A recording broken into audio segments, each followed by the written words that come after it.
ছাত্রছাত্রীরা, আজ আমাদের থার্ড অনলাইন ক্লাস। আজকে আমাদের টপিক হচ্ছে সমতলে আলোর প্রতিসরণ। এখানে আমরা পরপর যেগুলো শিখবো সেগুলো তোমাদের পিডিএফ ফাইলে পরপর দেয়া আছে।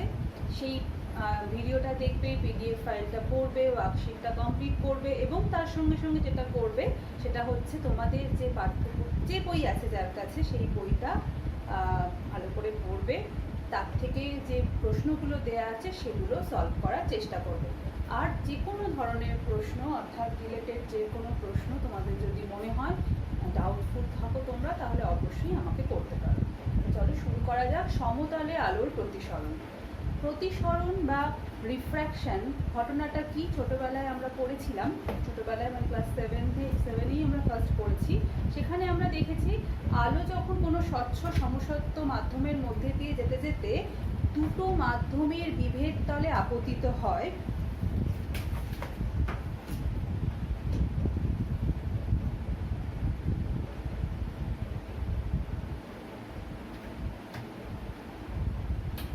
তখন আলো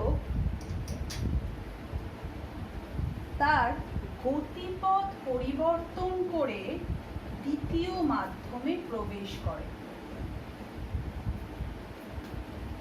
তাহলে আমি একটা ছবি এঁকেছি, দেখো, যেখানে দেখা যাচ্ছে মিডিয়াম 1 থেকে বিভেদ তলে, মিডিয়াম 1 এবং মিডিয়াম 2 এর বিভেদ তলে আলোকরশ্মি পড়লো, পরে দ্বিতীয় মাধ্যমে যখন প্রবেশ করলো তখন সেটা কিন্তু কি হলো না, তার গতিপথের পরিবর্তন ঘটলো। গতিপথটা কি ছিল? এটাকে যদি আমরা একটা সরল রেখা ধরি, তার যাবার কথা ছিল এই পথে, কিন্তু সে গেল বেঁকে গেল, অর্থাৎ এখানে গতিপথের পরিবর্তন ঘটলো। একমাত্র এক্সেপশন আমরা লম্ব আপতন দেখব, যখন এটা ঘটবে না। লম্ব আপতনে এই ঘটনাটা ঘটবে না, অর্থাৎ যখন আলোকরশ্মি কোনো মাধ্যম থেকে অপর কোনো মাধ্যমে মাধ্যমের বিভেদতলে আপতিত হয়, তখন সে তার গতিপথ পরিবর্তন করে দ্বিতীয় মাধ্যমে প্রবেশ করে। এই ঘটনাকেই বলা হচ্ছে আলোর প্রতিসরণ। তাহলে এখানে ছবিটা আমাদের বলে দিচ্ছে আলোর প্রতিসরণ। এবং আলোর প্রতিসরণের সূত্র কি, এখান থেকে আমরা আলোর প্রতিসরণের সূত্র পড়ব। প্রথম সূত্র, আপতিত রশ্মি, প্রতিসৃত রশ্মি এবং আপতন বিন্দুতে অঙ্কিত অভিলম্ব, আপতন বিন্দুতে অঙ্কিত অভিলম্ব এরা একই সমতলে অর্থাৎ দুই মাধ্যমের বিভেদ তলে অবস্থিত। তাহলে এটা আমরা যদি নামকরণ করি, তাহলে বলো আপতিত রশ্মি কোনটা? এবি, প্রতিসৃত রশ্মি বিসি, আর আপতন বিন্দুতে অঙ্কিত অভিলম্ব এন এন ড্যাশ, এরা কিন্তু সবাই কোথায় অবস্থিত? একই তলে, যেটা হচ্ছে বিভেদ তলে অবস্থিত। 2 নম্বর সূত্র, যেটা আমরা স্নেলের সূত্র নামে পড়ব, সেটা কি না, দুটো নির্দিষ্ট মাধ্যম 1 এবং 2 মাধ্যম দুটো যদি নির্দিষ্ট হয় এবং একটি নির্দিষ্ট বর্ণের আলোর ক্ষেত্রে আপতন কোণের সাইন ও প্রতিসরণ কোণের সাইনের অনুপাত সবসময় ধ্রুবক হবে। তাহলে স্নেলের সূত্রে সাধারণ সূত্রটা কি না, সাইন আই, আপতন কোণের সাইন ও প্রতিসরণ কোণের সাইনের অনুপাত অলওয়েজ কনস্ট্যান্ট বা ধ্রুবক। তাহলে এই যে আমরা স্নেলের সূত্রটা বলার সময় বা দ্বিতীয় সূত্রটা বলার সময় দুটো জিনিস উল্লেখ করছি। নাম্বার 1, দুটি নির্দিষ্ট মাধ্যম, আর নাম্বার 2 কি বললাম, একটা নির্দিষ্ট বর্ণের আলোর ক্ষেত্রে, নির্দিষ্ট বর্ণ। তাহলে এই দুটো যখন নির্দিষ্ট হবে তখন কিন্তু প্রথম মাধ্যমে আপতন কোণের সাইন, দ্বিতীয় মাধ্যমে আপতন কোণের সাইনের অনুপাত সবসময় ধ্রুবক হবে। এটাই হচ্ছে স্নেলের সূত্র। এবার এখান থেকে আমরা দেখব এই যে ধ্রুবকটা আমরা লিখেছি, এই ধ্রুবকটার একটা স্পেশাল নাম আমরা পাবো। এটা হচ্ছে, একে মিউ চিহ্ন দিয়ে প্রকাশ করা হয়। এটা হচ্ছে প্রথম মাধ্যম সাপেক্ষে দ্বিতীয় মাধ্যমের প্রতিসারাঙ্ক। তাহলে এটাকে আমরা বলছি প্রতিসারাঙ্ক। Refractive index.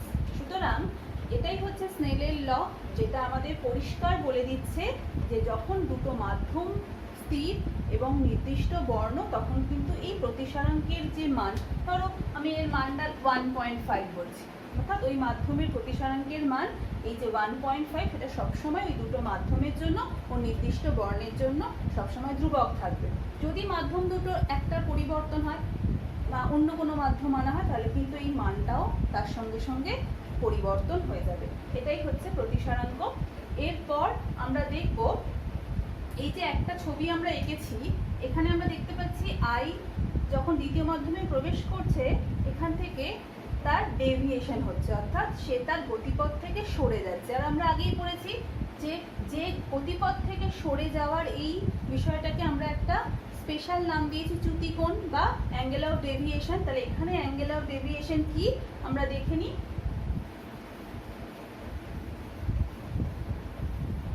এই ছবিতে আমরা দেখতে পাচ্ছি এখান থেকে 1 থেকে 2 তে যেতে আই কোণটা দেখেই বোঝা যাচ্ছে আই কোণটা বড় আর কোণটা ছোট, তাহলে আই গ্রেটার দেন আর। এবং এখানে চ্যুতিকোণকে যদি ডেল্টা দিয়ে লিখি তাহলে দেখব যেটা হয়ে যাবে আই মাইনাস আর। তাহলে আমরা বুঝতেই পারলাম আই থেকে আর বাদ দিলে আমরা এই অংশটুকু পাই, যেটাকে আমরা ডেল্টা কোণ বলছি। আবার আরো একটা ছবি আমরা যদি আঁকি,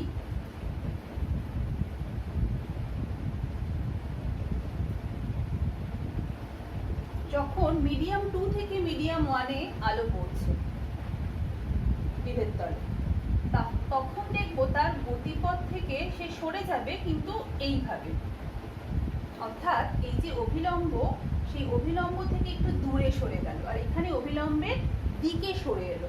এক্ষেত্রে এটা আই কোণ, এবং বুঝতেই পারছি আর কোণটা কিন্তু কি আর কোণের থেকে কি ছোট, সুতরাং আর গ্রেটার দেন আই। এবং এক্ষেত্রে ডেল্টা কি হয়ে যাবে আর মাইনাস আই, ডেল্টার ভ্যালু হয়ে যাবে এইটা আর মাইনাস আই। এইবার আমাদের প্রশ্ন হচ্ছে, এই যে আমি মিডিয়াম 1 মিডিয়াম 2 বলছি, আমরা ছোটবেলায় পড়েছি যে লঘু থেকে ঘনতে গেলে সবসময় আলোকরশ্মি অভিলম্বের দিকে সরে আসে, আর ঘন থেকে লঘুতে আলোর প্রতিসরণের ক্ষেত্রে আলোকরশ্মি সবসময় অভিলম্ব থেকে দূরে সরে যায়। তাহলে এই যে বিষয়টা আমরা ধরে নিয়েছি না, সত্যি সত্যি এর কোনো কারণ আছে, এটা কিন্তু আমরা শিখব, আমরা একটু পরেই শিখব তা মানে কেন ঘটছে এরকম। আর এখন আমরা যেটা দেখলাম যে দুক্ষেত্রেই ডেল্টার ভ্যালুটা কি হচ্ছে না, ডেল্টার ভ্যালুটা আই ডিফারেন্স আর, অর্থাৎ প্রতিসরণে আলোকরশ্মির চ্যুতি সবসময় আপতন কোণ ও প্রতিসরণ কোণের পার্থক্যের সমান হয়। পার্থক্য মানে যেটা বড় তার থেকে ছোটটা বিয়োগফল। তাহলে এটা আমরা পড়লাম। এরপর আমরা যে অংশটা পড়ব,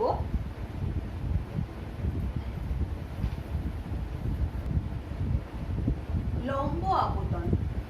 লম্ব আপতন কি? আমরা লম্ব আপতন প্রতিফলনের ক্ষেত্রেও পড়েছি। যখন দুটো মাধ্যমের বিভেদ তলে আলোকরশ্মি লম্বভাবে আপতিত হবে, লম্বভাবে আপতিত যখন হচ্ছে তখন আই কোণের ভ্যালু আমরা জানি, অভিলম্বের সঙ্গে আপতিত রশ্মির কোনো কোণ নেই, তাহলে আই ইজ ইকুয়াল টু 0। এক্ষেত্রে আর কোণ কি হবে?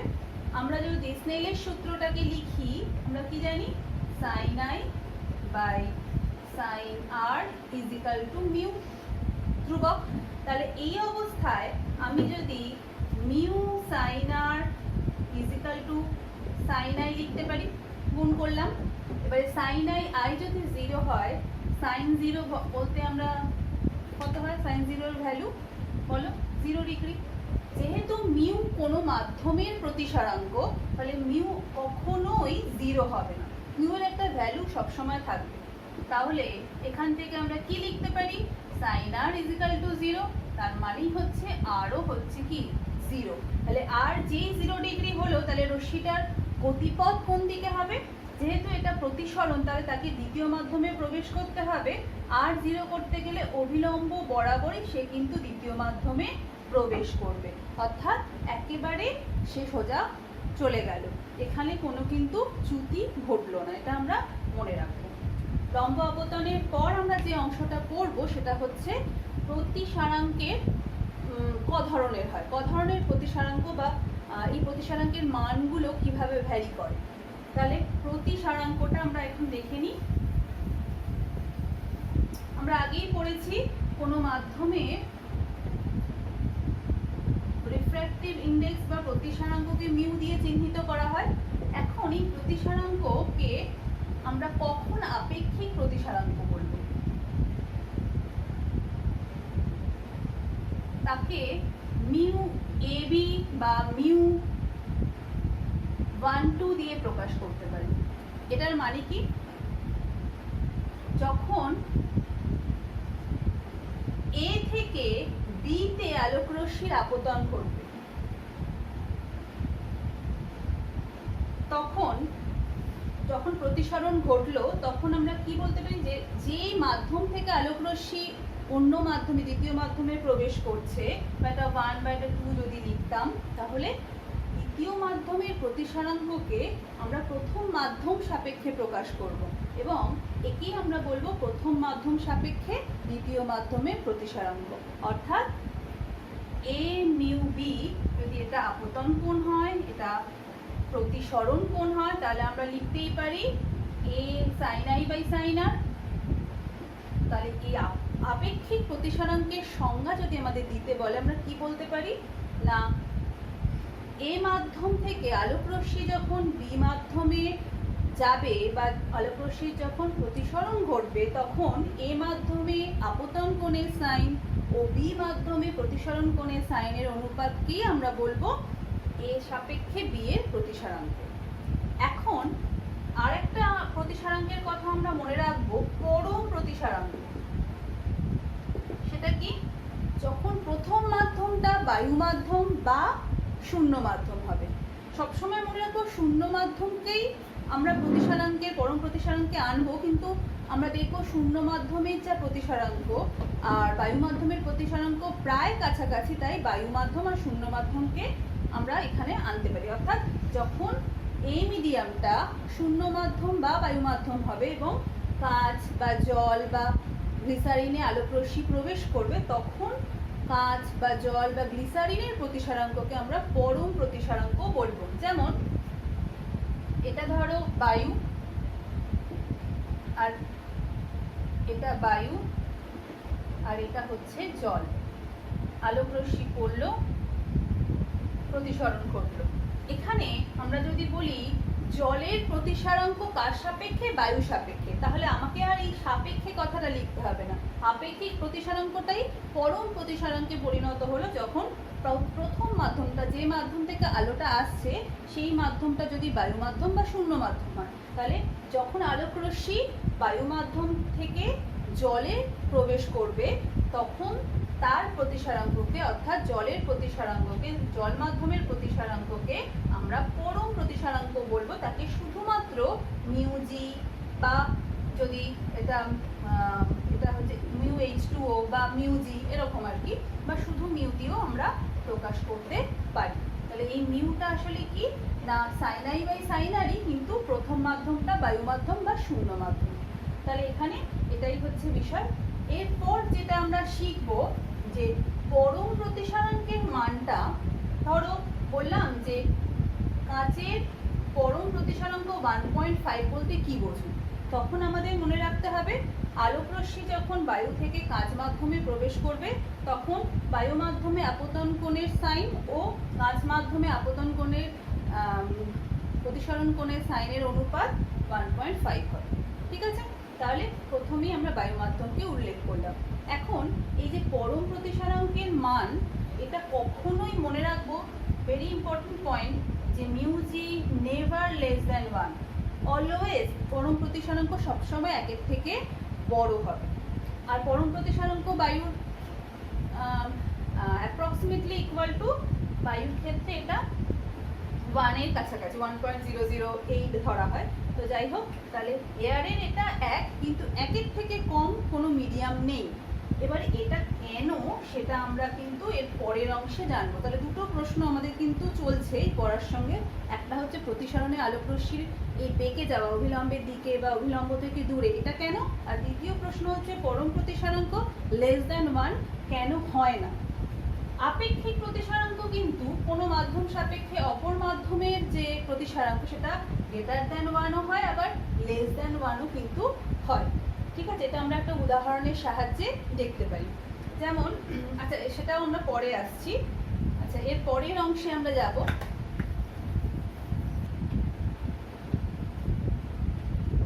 এখন আমরা মাধ্যমের আলোকীয় ঘনত্ব পড়ব, অপটিক্যাল ডেনসিটি। মাধ্যমের আলোকীয় ঘনত্ব আর সাধারণ ঘনত্ব বা ভর বাই আয়তন, এই বিষয়টা কি একই? প্রথমেই বলে দেবো, আলোকীয় ঘনত্ব আর সাধারণ ঘনত্ব সম্পূর্ণ আলাদা।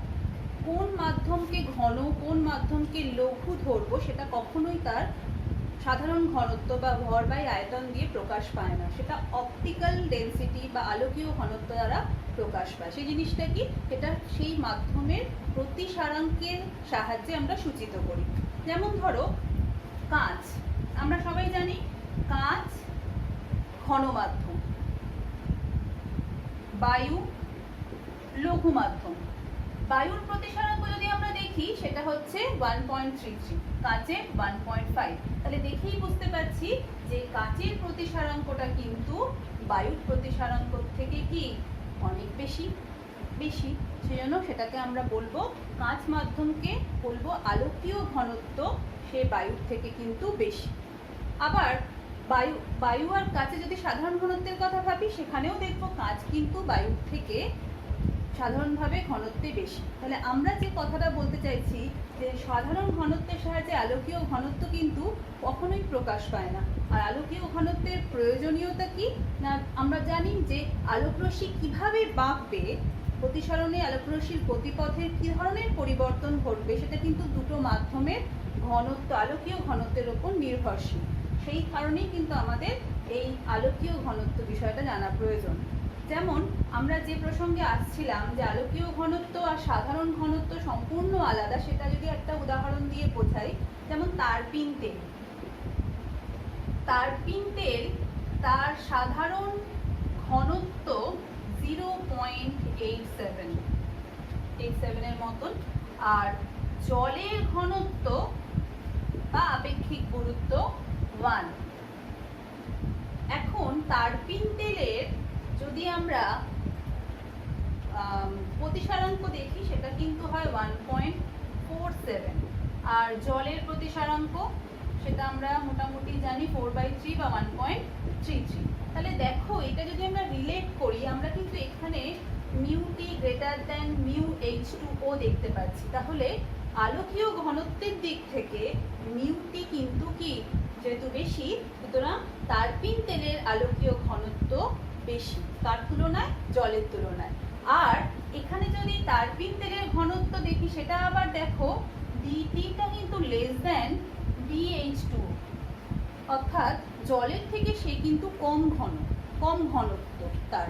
ফলে এখানে যদি আমরা এটা ভেবে নিই যে তারপিন তেল আর জলকে যদি মিশিয়ে দিই, তাহলে ঘনত্বের দিক থেকে জল নিচে থাকবে, তারপিন তেল কিন্তু তার উপরে থাকা উচিত সাধারণ ঘনত্বের দিক থেকে। কিন্তু আলোকীয় মাধ্যমে যদি ওপরে তারপিন তেল আর নিচে জল থাকে, তাহলে কি বলবো, যখন আলোকরশ্মি তারপিন তেল থেকে জলের বিভেদ তলে আপতিত হবে, তাহলে কি ঘটনা ঘটা উচিত? এটা ঘন মাধ্যম, এটা লঘু মাধ্যম, তাহলে ঘন থেকে যখন লঘুতে যাবে, তাহলে অভিলম্ব থেকে কিন্তু সে দূরে সরে যাবে, তার কিন্তু অভিলম্ব থেকে দূরে সরে যাওয়া উচিত। আর উল্টোটা যদি হয়, জল থেকে তারপিন তেলে যায়, তাহলে অভিলম্বের দিকে সরে যাবে। এটাই হচ্ছে বিষয় যে আলোকীয় ঘনত্বের সঙ্গে সাধারণ ঘনত্বের একটা পার্থক্য রয়েছে। আচ্ছা, এরপর যে অংশটা আমরা পড়বো সেটা হচ্ছে কোনো মাধ্যমের প্রতিসারাঙ্কের সঙ্গে তোমার আচ্ছা, এখান থেকে আমি আরেকটা জিনিস একটু বলে দিই। আমরা যে আলোচনা করছিলাম যে কোনো মাধ্যমের আপেক্ষিক প্রতিসারাঙ্ক, এয়ার সাপেক্ষে তারপিন তেলের প্রতিসারাঙ্ক যদি বলি, অর্থাৎ এয়ার না, জল, যখন জল থেকে তারপিন তেলে আলোকরশ্মি প্রবেশ করছে, তাহলে সেক্ষেত্রে এই প্রতিসারাঙ্কের মানটা, আপেক্ষিক প্রতিসারাঙ্কের মানটা কি কখনো 1-এর থেকে কম হতে পারে? সেটাই আমরা জানতে চাইছি। আচ্ছা, এটা জানতে গেলে একটা রিলেশন জানতে হবে। আচ্ছা ঠিক আছে, আমরা এই রিলেশন, এটা আমরা পড়বো, পরে পড়ছি। এর পরের যে অংশটা আমরা বলবো সেটা হচ্ছে প্রতিসরাঙ্কের সঙ্গে আলোর বেগের সম্পর্ক।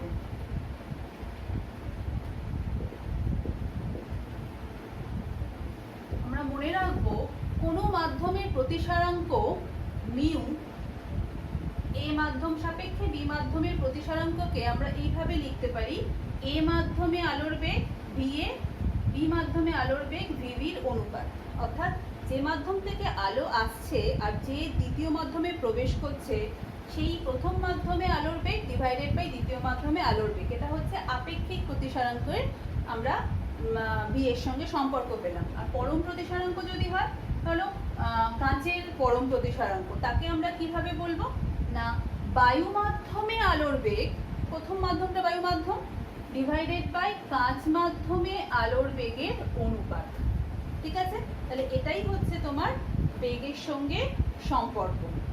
এইবার এখান থেকে আমাদের যে প্রথম একটা প্রশ্ন ছিল যে কেন পরম প্রতিসরাঙ্ক কখনোই একের থেকে ছোট হয় না। তাহলে আমরা কি জানি, বায়ুর মধ্যে বা শূন্য স্থানে আলোর বেগ সব থেকে বেশি, তার মান কত হয় 3 × 10⁸ মিটার পার সেকেন্ড। এবং বায়ু বা শূন্য মাধ্যম ছাড়া অন্য যে কোনো তরল, কঠিন বা গ্যাস, অন্য যে কোনো গ্যাসের মধ্যে দিয়ে আমরা জানি আলোর বেগ কিন্তু এর থেকে কম। সুতরাং C always greater than V, যে কোনো ভি এর থেকে সি বেশি, তাহলে ওপরে সবসময় বড়, নিচে সবসময় ছোট। তাহলে যে কোনো মাধ্যমের পরম প্রতিসরাঙ্কটা কিন্তু অলওয়েজ কি হবে, গ্রেটার দ্যান 1 হবে। কিন্তু কখনোই সিটা ছোট ভিটা বড় হতে পারে না, কারণ সি হচ্ছে ম্যাক্সিমাম। সুতরাং কখনোই মিউ লেস দ্যান 1 হওয়া সম্ভব না। তাহলে আমরা এই প্রশ্নের উত্তরটা পেলাম। এরপর আমরা যদি এখানে একটা সম্পর্কের কথা ভাবি, যে পরম প্রতিসরাঙ্কের সঙ্গে আপেক্ষিক প্রতিসরাঙ্কের সম্পর্কটা কি, আমরা এই রিলেশন থেকে যদি আনার চেষ্টা করি, তাহলে আমরা দেখলাম mu A B, A mu B মানে হচ্ছে ভিএ বাই ভিবি। আবার আমরা যদি এ মাধ্যমের পরম প্রতিসরাঙ্কের কথা ভাবি, ওইখান থেকে লিখতে পারি V by C by VA. আর বি মাধ্যমের পরম প্রতিসরাঙ্কের কথা যদি ভাবি, সেটা হয়ে যাবে সি বাই ভিবি। এখন আমরা এই অংশটাকে কি করলাম না, আমরা লিখলাম mu B by mu A করলাম, এটাকে এটা দিয়ে ভাগ করলাম। তাহলে কি পাওয়া যাচ্ছে দেখো তো, C by VB, C by VA. তাহলে কাটাকুটি করলে আমরা পাই ভিএ বাই ভিবি। আর ভিএ বাই ভিবি মানে কি, এ মিউ বি। সুতরাং এখন আমরা দেখতে পাচ্ছি এ মিউ বি আসলে mu B by mu A. তাহলে এটাই আমাদের একটা সম্পর্ক বা রিলেশন, যেখানে আমরা আপেক্ষিক প্রতিসরাঙ্ককে দুটো মাধ্যমের, ওই প্রথম মাধ্যমের পরম প্রতিসরাঙ্ক, দ্বিতীয় মাধ্যমের পরম প্রতিসরাঙ্ক ডিভাইডেড বাই প্রথম মাধ্যমের পরম প্রতিসরাঙ্ক দিয়ে ব্যাখ্যা করলাম। এখান থেকে আমাদের যে প্রশ্নটা ছিল যে প্রতিসরাঙ্কের মান, আপেক্ষিক প্রতিসরাঙ্কের মান কখনোই কি এ হতে পারে না, আপেক্ষিক প্রতিসরাঙ্কের মান যেখানে তোমরা সবাই বুঝেছো সি বাই ভিবি হলো, আর এটা উপরে উঠে গেল ভিএ বাই সি, তাহলে সি সি কেটে গিয়ে এটা হয়েছে। ঠিক আছে, আচ্ছা আপেক্ষিক প্রতিসরাঙ্কের মানটা কি হচ্ছে আমরা দেখতে পাচ্ছি। আমরা এই সম্পর্কটা মনে রাখবো, কি সম্পর্ক, এই যে বলছিলাম যে আপেক্ষিক প্রতিসরাঙ্কের মানটা একের থেকে ছোট হতে পারে কি, সেটার একটা প্রমাণ আমরা দেখি। ধরো ওই যে যেটা আমরা বললাম যে তারপিন তেলের প্রতিসরাঙ্ক কখনোই কার সাপেক্ষে না, জল ছিল, হ্যাঁ জল সাপেক্ষে তারপিন তেলের প্রতিসরাঙ্ক কি হবে। তাহলে আমরা এই ফর্মুলা থেকে এটা কি লিখতে পারি, তারপিন তেলের প্রতিসরাঙ্ক ডিভাইডেড বাই জলের প্রতিসরাঙ্ক। তারপিন তেলের প্রতিসরাঙ্ক কত ছিল 1.47 এর মতন, আর এটা ছিল 1.33। এটা যদি আমরা করি অ্যাপ্রক্সিমেটলি ইকুয়াল টু এটা হবে 1.1 সামথিং। তাহলে দেখো এটা তো দেখতেই পেলাম। এবারে যদি উল্টে দিই জিনিসটা, যদি উল্টে দিই অর্থাৎ তারপিন তেল থেকে জলে যাচ্ছে, তাহলে কি হবে মিউ H2O বাই মিউ টি। তাহলে এখানে দেখো 1.33 বাই 1.47, তাহলে এখানে কি ঘটনা ঘটবে, এটা কিন্তু সবসময় আমরা দেখতে পাচ্ছি এই ভাগফলটা লেস দেন 1 হবে। তাহলে এখানে এটাই বলতে চাইছে এটা গ্রেটার দেন 1ও যেমন হতে পারে লেস দেন 1ও হতে পারে, কিন্তু পরম প্রতিসরাঙ্কটা সবসময় লেস দেন গ্রেটার দেন 1 হবে, লেস দেন 1 কখনোই হবে না। এরকম কোনো মিডিয়াম নেই যার পরম প্রতিসরাঙ্ক লেস দেন 1, এটাই বোঝাতে চাইছিলাম। আর একটা বিষয় যে কেন আলোকরশ্মি যখন লঘু থেকে ঘন মাধ্যমে যাচ্ছে, এই প্রশ্নটা আমাদের ছিল, সেটা কেন ওই দিকে বেঁকে যাচ্ছে না, অবিলম্বের দিকে কেন সে সরে আসছে, অবিলম্ব থেকে দূরে সরে যাচ্ছে না কেন এক্ষেত্রে যখন লঘু থেকে ঘন যাচ্ছে। তাহলে লঘু মানে ধরো মিউ1, এটা মিডিয়াম মিউ2, তাহলে যদি লঘু থেকে ঘন হয় তাহলে কোনটা ডেন্সার, আমরা জানি মিউ2টা কি মিউ1-এর থেকে বেশি হতে হবে, তাই তো। তাহলে এখন এই অংশে আমরা যদি লিখি 1 থেকে 2-এ যাচ্ছে, তাহলে আমরা লিখব v1 বাই v2। এইবার তোমরা দেখো এর মান সবসময় আমরা জানি মিউ2 বাই মিউ1, যেগুলো আমরা সব শিখে এলাম। এখন যদি আলোকরশ্মির কথা I বাই R, এটা মানে হচ্ছে sine I by sine R। এখন আমাদের দেখতে পাচ্ছি I সবসময় R এর থেকে কি হচ্ছে বড় হচ্ছে আর ছোট হচ্ছে, কেন? এখানে v1 বাই v2-র যে মানটা, তাহলে যে মাধ্যম থেকে আলো আসছে সেই মাধ্যমে ঢুকছে, এবং আমরা দেখব যে এই মিউ1 মিউ2 সবসময় গ্রেটার দেন যেহেতু 1 হচ্ছে এখানে, তাহলে কি হবে আলোকরশ্মি যখন যাচ্ছে v1-এর বেগটা কি v2-র থেকে বেশি, তাই তো। তোমাদের প্রশ্ন হবে কেন আন্টি, এটা যদি এয়ার হয়, এটা যদি গ্লাস হয়, তাহলে কি বায়ু বাতাস থেকে কাছে যাচ্ছে, তাহলে বাতাস বা বায়ুর মধ্যে আলোর বেগ যেটা, সেটা কিন্তু কি, অর্থাৎ আমরা যদি এইভাবে লিখি তোমাদের সুবিধা হবে বুঝতে, যদি v1 গ্রেটার দেন v2 হয়, যখন বায়ু থেকে কাছে যাচ্ছে তখন কি হচ্ছে, তাহলে এটা মিউ12টা গ্রেটার দেন 1 হচ্ছে। যেই মিউ12টা গ্রেটার দেন 1 হয়ে যাচ্ছে, তাহলে মিউ2 বাই মিউ1 এটাও গ্রেটার দেন 1 হচ্ছে, তার মানে মিউ2 গ্রেটার দেন মিউ1 হচ্ছে। যেই মিউ2 মিউ1-এর থেকে গ্রেটার হলো, তাহলে আলোকীয় ঘনত্ব আমরা শিখেছি, তাহলে দ্বিতীয় মাধ্যমের আলোকীয় ঘনত্ব বেশি, তাহলে দ্বিতীয় মাধ্যমটা ঘন, প্রথম মাধ্যমটা লঘু, এটা আবার আমরা প্রমাণ করলাম। এবং যেহেতু v1 গ্রেটার দেন v2, তাহলে এটা কি হচ্ছে গ্রেটার দেন 1, আর এটা গ্রেটার দেন 1 হলে সাইন I বাই সাইন Rও গ্রেটার দেন 1, তাহলে I গ্রেটার দেন R হচ্ছে। তাহলে always I greater than R যদি হয়, তাহলে কি হবে, R কে I এর থেকে ছোট হতে গেলে অবিলম্বের দিকে সরে আসবে। আমি অনেক ডিটেলসে বললাম, তোমরা শুধু মনে রাখবে যে যখনই আলোকরশ্মি লঘু থেকে ঘনতে যাচ্ছে, তখনই আলোকরশ্মি কেন অবিলম্বের দিকে সরছে না, যেহেতু লঘু থেকে ঘনতে গেলে যদি v1 v2 এই ভাগফলটা 1-এর থেকে বড় হয়, লঘু থেকে ঘন গেলে অলওয়েজ বড় হবে। কেন হবে আমি বললাম, যে আমরা যদি ওই বায়ু আর কাঁচের কথাটা ভাবি, তাহলে 1-এর থেকে বড় হলে সাইন I বাই সাইন Rও 1-এর থেকে বড়, তাহলে I R-এর থেকে বড় হচ্ছে, এই জন্যই তোমার বেঁকে যাচ্ছে। আর উল্টোটা যদি হতো, অর্থাৎ আমি যদি এখন অ্যারোটাকে চেঞ্জ করে দিই, অর্থাৎ ঘন থেকে লঘুতে যাচ্ছে, এটা এখন I, এটা R, তাহলে দেখতেই পাচ্ছি Rটা বড়, এটা কেন, তাহলে যখনই ঘন থেকে লঘুতে যাচ্ছে, তাহলে এখন কি হবে, প্রথম অপশানে v1 গ্রেটার দেন v2 হয়েছে, দ্বিতীয় অপশানে কি হবে v1 লেস দেন v2 হবে, তাহলে 1 এই যে 2 মিউ1 বা 1 মিউ2 যাই আমরা লিখি না কেন, প্রথম মাধ্যম দ্বিতীয় মাধ্যম, তাহলে এটা কিন্তু কি হচ্ছে লেস দেন 1 হবে, তাই তো।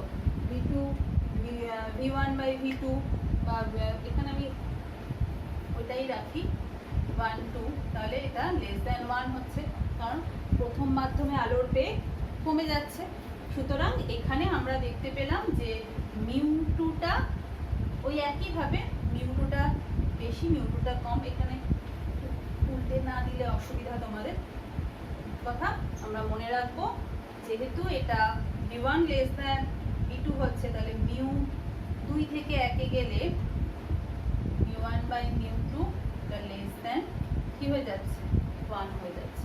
সুতরাং এখান থেকে আমরা প্রমাণ করতে পারলাম যখন ঘন থেকে লঘুতে যাবে তখন কিন্তু কি অভিলম্ব থেকে দূরে সরে যাবে। ঠিক আছে, এরপর যে অংশটা আমরা পড়বো সেটা হচ্ছে প্রতিসারাঙ্কের সঙ্গে তরঙ্গ দৈর্ঘ্যের সম্পর্ক। পড়ব মিউ ও ল্যামডার সম্পর্ক। প্রতিসারাঙ্ক আর তরঙ্গ দৈর্ঘ্যের মধ্যে সম্পর্কটা বিজ্ঞানী কসি প্রথম বলেছিলেন। তিনি বলছেন যে প্রতিসারাঙ্ক equal to a plus B by lambda square, এবং এখান থেকে যদি আমি গ্রাফিক্যাল প্রেজেন্টেশন করি দেখব যত ল্যামডা বাড়বে তত মিউ কিন্তু কি কমে যাবে। সুতরাং ল্যামডা রেডের জন্য আমরা কি জানি লাল আলোর তরঙ্গ দৈর্ঘ্য সব থেকে বেশি, তার জন্য মিউ কিন্তু কি মিউ আর ভায়োলেটের তরঙ্গ দৈর্ঘ্য কম মিউ ভি। তাহলে কোনটা বড় কোনটা ছোট হবে এই সূত্র অনুযায়ী?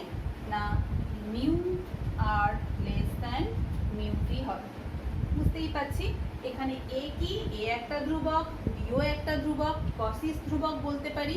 এখানে বিজ্ঞানী বলেছেন যে যার তরঙ্গ দৈর্ঘ্য যে আলোর বর্ণের তরঙ্গ দৈর্ঘ্য বেশি তার ক্ষেত্রে প্রতিসারাঙ্ক কম, এবং আমরা দেখেছি রেড আলোর ক্ষেত্রে প্রতিসারাঙ্ক সব থেকে কম, আর তারপর ভিপজিওর অনুযায়ী সব থেকে বেশি প্রতিসারাঙ্ক হচ্ছে কার ভায়োলেটের। ঠিক আছে, এবং আমরা ফর্মুলাটার থেকে গ্রাফিক্যাল রিপ্রেজেন্টেশন এরকম একটা পেলাম।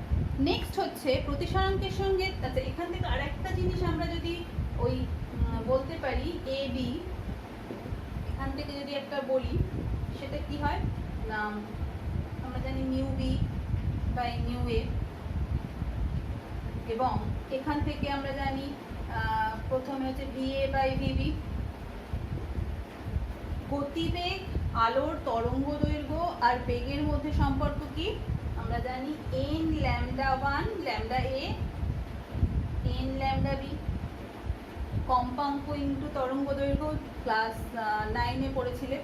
সুতরাং এ মিউ বি কে, যেটাকে আমরা mu B by mu A লিখলাম, যেহেতু তরঙ্গের কম্পাঙ্ক অপরিবর্তিত থাকে সুতরাং mu A by mu B দিয়ে প্রকাশ করলাম। তাহলে নতুনভাবে আমরা লিখলাম mu B by mu A equal to lambda A by lambda B. ঠিক আছে, তাহলে এটা আমরা বলতে পারি। নেক্সট হচ্ছে প্রতিসারাঙ্কের সঙ্গে তাপমাত্রার সম্পর্ক। আমরা এখানে খুব ডিটেলসে নেই, শুধু একটাই কথা আমরা উল্লেখ করব, যদি তাপমাত্রা বৃদ্ধি পায় তাহলে মাধ্যমের প্রতিসারাঙ্ক কিন্তু তার সঙ্গে সঙ্গে কমে যাবে।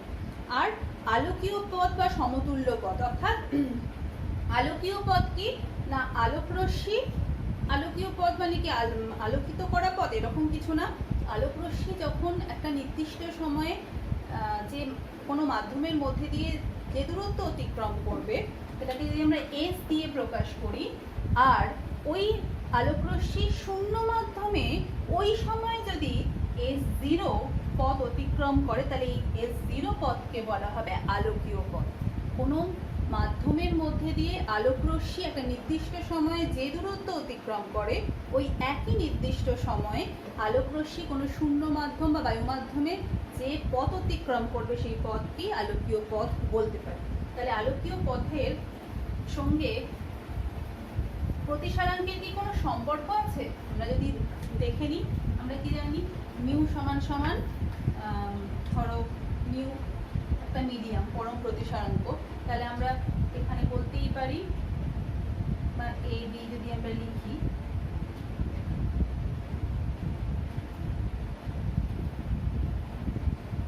ভি, আচ্ছা আমরা যদি কোনো পরম প্রতিসারাঙ্ক লিখি তাহলে কোনো একটা মাধ্যমের পরম প্রতিসারাঙ্ক গ্লাস, আমরা জানি সি বাই ভি।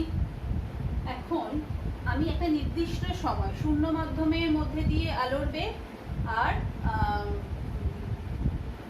ওই মাধ্যমের গ্লাসের মধ্যে দিয়ে আলোর বেগের অনুপাত, এটা আমরা পড়েছি। এখন সময়কে যদি আনতে চাই, সময় বাই দূরত্ব মানেই হচ্ছে বেগ, এই দূরত্ব বাই সময় মানেই হচ্ছে বেগ। তাহলে এই বেগকে আমি এখন আলোর মধ্যে দিয়ে, শূন্য মাধ্যমের মধ্যে দিয়ে, পথটা হচ্ছে s0, সময়টা হচ্ছে t, তাহলে আমি c কে লিখতে পারি s0/t। আবার v কে লিখতে পারি ওই মাধ্যমের মধ্যে দিয়ে ওই সময় t সময় সে কত দূরত্ব গেছে, s দূরত্ব গেছে, তাহলে s/t। তাহলে দিক থেকে t কেটে গেলে আমরা এখন লিখতে পারি s0/s, যেখানে s0 কিন্তু আলোকীয় পথ। তাহলে এখন প্রতিসরাঙ্কের সঙ্গে আলোকীয় পথের সম্পর্কটা কি দাঁড়ালো না, s0 আলোকীয় পথ হয়ে গেল s ইন্টু μ। যে মাধ্যমের আলোকীয় পথ আমি বার করছি সেই মাধ্যমের প্রতিসরাঙ্ক আর সেই মাধ্যমের মধ্যে দিয়ে ওই সময় অতিক্রান্ত দূরত্বের গুণফল, এটা আমরা মনে রাখবো। এরপর যে অংশটা আমরা পড়ব সেটা হচ্ছে স্নেলের সূত্রের সাধারণ রূপ। আমরা স্নেলের সূত্রটা কি দেখেছি? স্নেলের সূত্রে দেখেছি μ = 1 μ2 sin I by sin R, অর্থাৎ আলোকরশ্মি যখন 1 থেকে 2 মিডিয়ামে এসে পড়ছে তখন সেই অভিমুখ পরিবর্তন করছে, I কোণের সাইন আর R কোণের সাইনের অনুপাত ধ্রুবক হচ্ছে। এখন এটাকে আমরা লিখতে পারি μ2/μ1।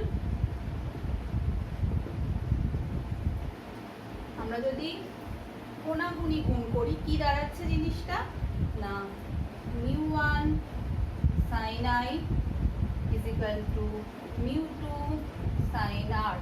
এটাকেই আমরা স্নেলের সূত্রের সাধারণ রূপ বলছি। এই সাধারণ রূপ থেকে আমরা পরের ক্লাসে সংকট কোণের সমীকরণ পাবো। সংকট কোণের জন্য এই রূপটার কিরকম পরিবর্তিত রূপ হবে আমরা পাবো। আমরা মোট কথা স্নেলের সূত্রের সাধারণ রূপ বলতেই এটা লিখবো μ1 × sin I = μ2 × sin I। এর পরের যে অংশটা রয়েছে সেটা হচ্ছে সমান্তরাল কাজফলক, যেটা তোমরা ক্লাস 10-এ একটা প্রজেক্ট করেছিলে, 12-এ প্রজেক্টে তোমরা এই অংশটা করবে। সেখানে কি আছে, সমান্তরাল কাজফলকে যদি আলোকরশ্মি আপতন হয় তাহলে সেক্ষেত্রে প্রতিসরণ হলে তাদের কি পরিবর্তন ঘটবে এবং প্রতিসরণে আমরা কিছু বিশেষ বৈশিষ্ট্য পাবো, আর পার্শ্বীয় সরণ বলে একটা বিষয় ঘটবে, আমরা আসছি। এখন আমরা সমান্তরাল কাজফলকে প্রতিসরণ ও পার্শ্ব সরণের রাশিমালা পড়ব। সমান্তরাল কাজফলক যদি আঁকি, ধরা যাক এর নাম দিলাম ABCD, একটা সমান্তরাল কাজফলক। এটা কাঁচ, এই মিডিয়ামটা হচ্ছে কাঁচ, 2 মিডিয়াম। এটা যে মাধ্যমে রয়েছে সেটা হচ্ছে বায়ু, মিডিয়াম 1, আর যে মাধ্যমে আলো বেরোবে সেটাও বায়ু মাধ্যম। তাহলে আলোকরশ্মি এখন AB তলে অর্থাৎ দুই মাধ্যমের বিভেদ তলে এসে আপতিত হল। এখন কি ঘটনা ঘটবে, প্রতিসরণ ঘটবে।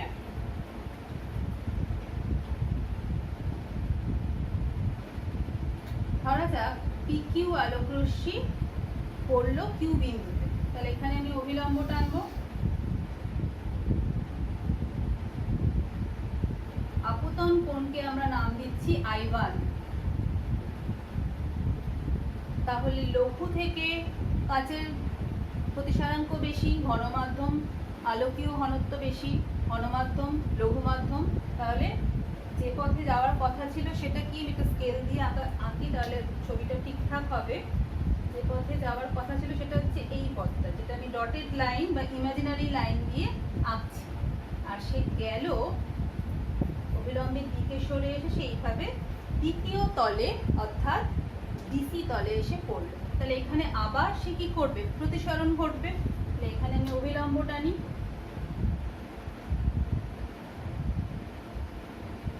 ধরা যাক কিউ, PQ, এটা R বিন্দু। এবং আমরা দেখব যেহেতু এখানে ঘন থেকে লঘুতে বেরোচ্ছে তাহলে আবার অভিলম্ব থেকে কি দূরে সরে যাবে। তাহলে এটা ধরো প্রথম প্রতিসরণ কোণ, এটা দ্বিতীয় প্রতিসরণ কোণ, আর যখন বেরোচ্ছে তখন অভিলম্ব থেকে দূরে সরে যাচ্ছে। তাহলে নির্গমন কোণ বা এই যে কোণটা সেটাকে আমরা I2 নাম দিচ্ছি, I2। বোঝা গেল? তাহলে ছবিটা একদম পরিষ্কার। PQ রশ্মি এসে পড়লো QR পথে তার যাত্রাপথটা কাঁচের স্ল্যাবের মধ্যে, আর আর এস পথে সে প্রতিষ্ঠিত হলো দ্বিতীয় তল থেকে। এবং প্রত্যেক ক্ষেত্রে আমি আপতন কোণ আর প্রতিসরণ কোণটাকে দেখিয়েছি। এখন আমরা দেখব যে এক্ষেত্রে আমরা কি পাচ্ছি, মানে কি ধরনের প্রতিসরণটা কি ধরনের হচ্ছে। এই পি কিউ আর আর এস রশ্মির বিশেষ কোনো বৈশিষ্ট্য রয়েছে কি, তাহলে দেখা যাক। তাহলে কিউ বিন্দুতে আমরা যদি স্নেলের সূত্র লিখি তাহলে কি লিখতে পারি না, 1 থেকে 2 এ যাচ্ছে, তাহলে 1 to 2 লেখা যায় sin i1 by sin r1। আবার আর বিন্দুতে দ্বিতীয় প্রতিসরণ ঘটছে, সেখানেও আমরা লিখতে পারি 2 থেকে 1 এ যাচ্ছে আলোক রশ্মি, নির্গমন করছে, তাহলে 2μ1 আমরা লিখতে পারি। এখন আপতন কোণ কিন্তু r2, sin r2 বাই দ্বিতীয় তলে sin i2 হলো। এখন এই দুটোর মধ্যে সম্পর্ক কি আমরা পড়েছি, 1μ2 আর 2μ1টা কি একে অপরের অনন্য, অর্থাৎ 1μ2 ইন্টু 2μ1 ইজিক্যাল টু 1। তাই তো, মনে আছে তো? যখন একটু বলে দিই, 1 থেকে 2 এ যাচ্ছে আলো, তাহলে আই কোণ আর আর কোণ এই, তাহলে μ1 2 মানে হচ্ছে sin i by sin r। আবার যখন এটা হচ্ছে আলোর রিভার্সিবল থিওরেম, সেটা কি না, আলো যে পথে প্রতিসরণ ঘটলো সেই প্রতিসৃত রশ্মির কোনো একটা বিন্দুতে যদি আলোক রশ্মির 180 ডিগ্রি চ্যুতি ঘটে, কথাটার মানে কি, অর্থাৎ 180 ডিগ্রি যদি চ্যুতি হয় তাহলে রশ্মিটা কি হয়ে যাবে, ঘুরে যাবে এরকম। এবং রশ্মিটা যদি এরকম ভাবে পড়ে তাহলে তার প্রতিসরণ কিন্তু দ্বিতীয় মাধ্যমে আগে যেভাবে পড়েছিল সেই মাধ্যমে সেই পথেই ফিরে যাবে। অর্থাৎ একটাই কথা আমরা মনে রাখবো, যেভাবে পড়েছিল এখন জাস্ট আলোর অ্যারোটাকে উল্টে দিলাম। এই যে পথটা, যে পথে পড়ে যেভাবে প্রতিসরণ ঘটে সেই পথে যদি ফেলা হয় তাহলে প্রতিসরণ ওইভাবেই ঘটবে। এটাকে রিভার্স থিওরেম বা রিভার্সিবল আলোর থিওরেম বলা হয়। তাহলে 1μ2 মানে sin i by sin r, আর এখন যেহেতু উল্টে গেছে তাহলে আমরা কি লিখতে পারি, 2μ1 সমান সমান sin r বাই, নিচে হয়ে যাচ্ছে 2μ1 সমান সমান sin r by sin i। তাহলে এই দুটোকে গুণ করলে কি দাঁড়াচ্ছে, sin i sin i, sin r কেটে গিয়ে এই দুটো ইজিক্যাল টু কি হচ্ছে, 1 হচ্ছে, যেটা আমরা লিখেছি। তাহলে এইটা আমরা এখান থেকে আমি আরেকবার বলে দিলাম তোমাদের যাতে পরিষ্কার হয়ে যায় জায়গাটা। এখন এই মান দুটো তাহলে আমরা বসিয়ে দিই এখানে, sin i1 by sin r1, sin r2 by sin i2। এবার ভালো করে ছবিটা দেখো, এখানে এই অভিলম্ব nn' আর এই অভিলম্ব যা হোক একটা নাম দিলাম, ধরো EF, এই অভিলম্ব দুটো বা ধরো XF নাম দিলাম, এই অভিলম্ব দুটো কি হলো, পরস্পর সমান্তরাল। কেন সমান্তরাল, এই আয়তাকার স্ল্যাবের দুটো রশ্মি, দুটো তল পরস্পর সমান্তরাল, তাদের উপর অঙ্কিত অভিলম্ব পরস্পর সমান্তরাল। আর কিউ আর হচ্ছে ছেদক, তাহলে এই কোণ দুটো কিরকম কোণ, একান্তর কোণ। তাহলে r1 ইজিক্যাল টু r2, তাহলে r1 ইজিক্যাল টু, যেহেতু r2 হচ্ছে তাহলে sin r2 sin i2 এর মানও সমান হবে। এখান থেকে আমরা লিখতে পারি sin i1 ইজিক্যাল টু, গুণ করে দিলে sin i2, এবং লাস্টলি আমরা পেলাম সাইন গুলো উঠে গেলে i1 ইজিক্যাল টু i2। তাহলে যেই আমরা i1 ইজিক্যাল টু i2 পেলাম সমীকরণ থেকে, আমরা বলতে পারি যে এই যে অভিলম্বের সঙ্গে PQ রশ্মি যে কোণে পড়লো, অপর প্রান্তের অভিলম্বের সঙ্গে RX রশ্মি সেই একই কোণে নির্গমন করলো। আপতন কোণ এবং নির্গমন কোণ পরস্পর কি হলো, সমান হলো।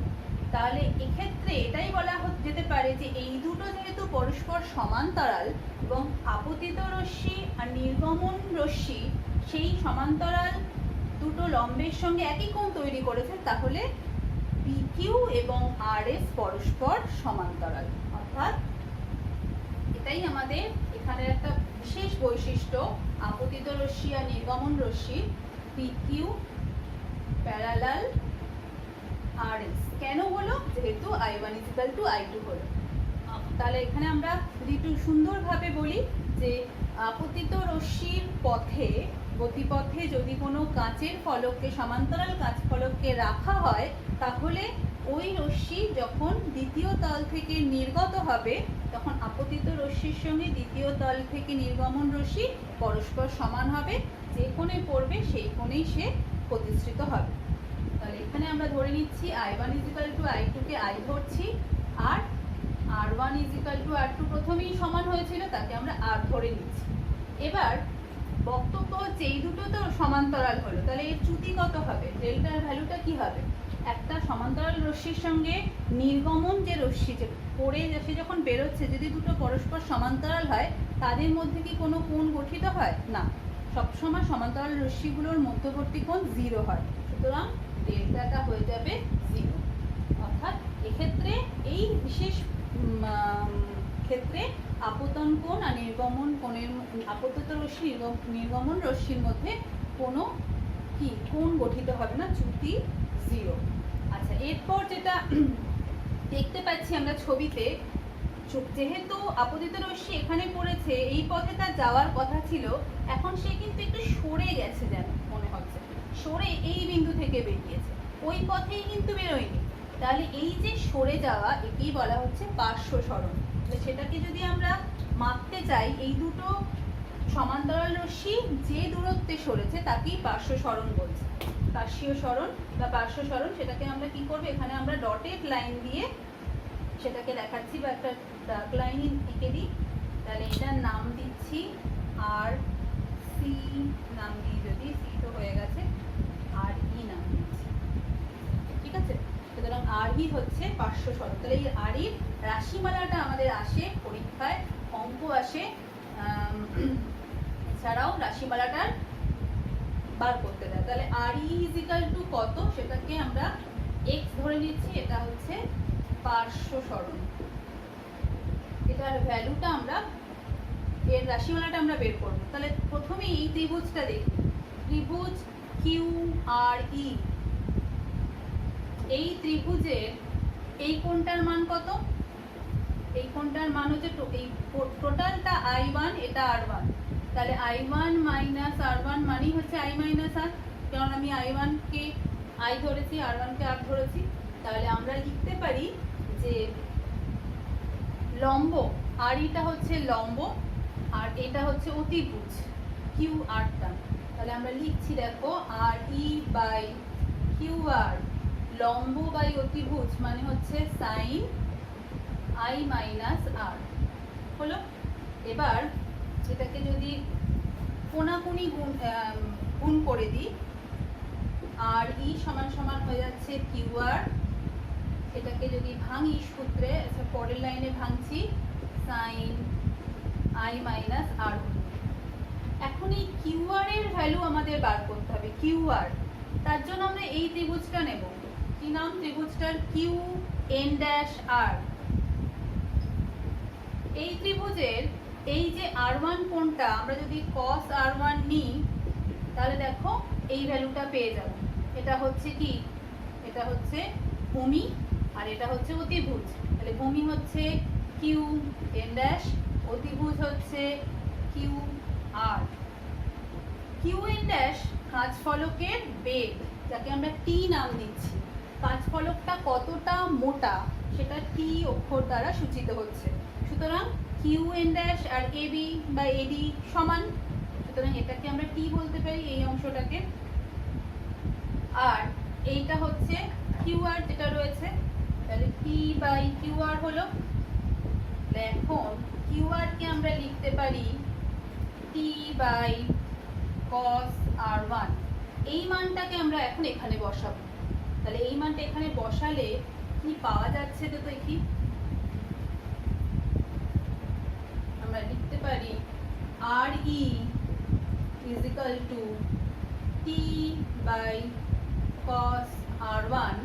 এখন আমরা আমরা sine I minus sine I minus আরকে ভাঙছি, কি formula? Sine I cos R minus cos I sine R, তাই তো?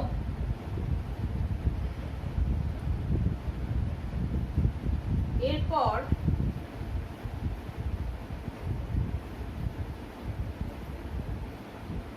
এটাকে আমি ভেতরে r1 আর r তো সেম, তাহলে r1 এর r1 মানেই r। এখন এটাকে যদি ভেতরে গুণ করি আর sin i কে যদি সাইমালটেনিয়াসলি কমন নিই তাহলে কি দাঁড়াচ্ছে দেখো, t sin i cos r ভেতরে গুণ হলে cos r কেটে যাবে, তাহলে এখানে পড়ে থাকবে 1। আর এখানে sin i গেছে নিয়ে নিয়েছি, cos r দিয়ে ভাগ করেছি, তাহলে জিনিসটা কি দাঁড়াচ্ছে? আমি এই সাইড করে লিখি, t sin i 1 মাইনাস পাওয়া যাচ্ছে cos i by sin r into sin r divided by sin i common নিয়েছি, তাহলে এখানে sin i দিয়ে ভাগ ও এখানে cos r চলে এই। এবারে একটু সাজিয়ে লিখি, আমরা পৌঁছে গেছি। দেখো আমরা কি জানি, মিউ কোনো মাধ্যমের, এই মাধ্যমের প্রতিসারাঙ্ক, কাচের প্রতিসারাঙ্ক মিউ ইজ ইকুয়াল টু কি? সাইন আই বাই সাইন আর। এখানে আছে সাইন আই বাই সাইন আর আছে, সাইন আই ওপরে সাইন আর আছে, তাহলে এটাকে নিচে যদি নিয়ে আসি জিনিসটা কি দাঁড়াচ্ছে? Cos I by sine I by sine R হলো ইন্টু কস আর যেমন আছে রইল, ঠিক আছে? এটার পরিবর্তে আমি মিউ বসাবো, আর cos r তার ভ্যালুটা কি হবে সেটাও আমরা এখান থেকে আনতে পারি। কিভাবে আনতে পারি? এখান থেকে ছোট জায়গা, এখান থেকে আমরা কি দেখতে পাচ্ছি না, sin r সমান সমান কি লিখবো? sin r সমান সমান sin i বাই মিউ, তাই তো? ওখান থেকে এবারে sin স্কয়ার r মানে কি?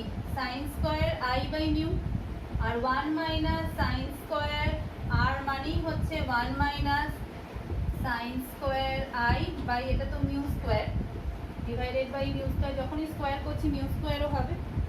এটাকে লসাগু করলে কি দাঁড়াচ্ছে দেখো তো, মিউ স্কয়ার উপরে mu square minus sin square i।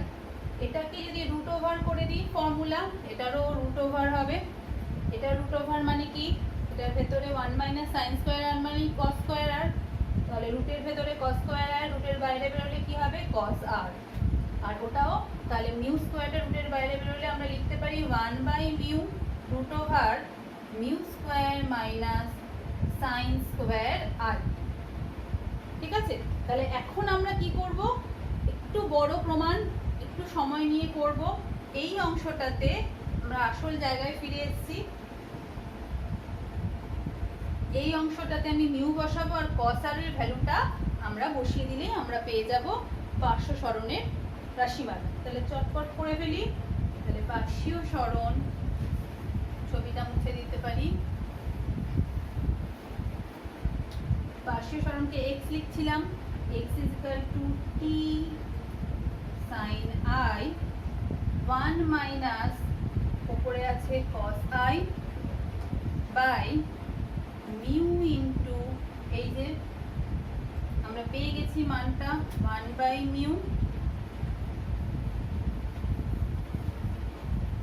1 by mu root over mu square minus sine square R. তাহলে মিউ মিউ কাটলো, আলটিমেটলি ফর্মুলা আমরা পেয়ে গেছি।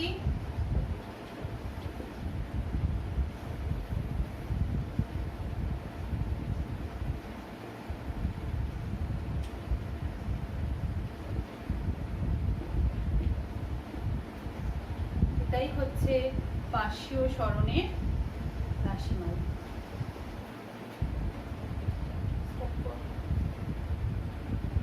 আচ্ছা, তাহলে দেখো এইখানে আমরা পেয়ে গেলাম রাশিমালাটা। এখান থেকে ছোট্ট যে একটা বিষয় আমরা বলতে চাই সেটা হচ্ছে এই যে পার্শ্ব সরণ বা পার্শ্বীয় সরণ x এর ভ্যালুটা কোন কোন বিষয়ের উপর নির্ভর করে। x এর ভ্যালু প্রথমেই আমরা বলবো t টি এর উপর নির্ভর করে, অর্থাৎ ফলকের বেগ কতটা। 2 নম্বর হচ্ছে আপতন কোণ আই এর উপর নির্ভর করছে। আর 3 নম্বর হচ্ছে কার উপর, প্রতিসারাঙ্কের উপর নির্ভর করছে। তাহলে এই 3টে বিষয়ের উপর কিন্তু নির্ভরশীল এক্স এর ভ্যালু। আর স্পেশাল কেস কি, যদি আই লম্ব আপতন হয়, লম্ব আপতনের ক্ষেত্রে I equal to R equal to কি হয়, 0 হয়। তাহলে এখানে সাইন আই সাইন 0 মানে কি, সাইন 0 মানে 0। সুতরাং লম্ব আপতনের ক্ষেত্রে এটা একটা স্পেশাল কেস। লম্ব আপতনের ক্ষেত্রে পার্শ্বীয় সরণ কি হবে, x ইজিক্যাল টু 0, মিনিমাম। এটা কিন্তু মিনিমাম হবে।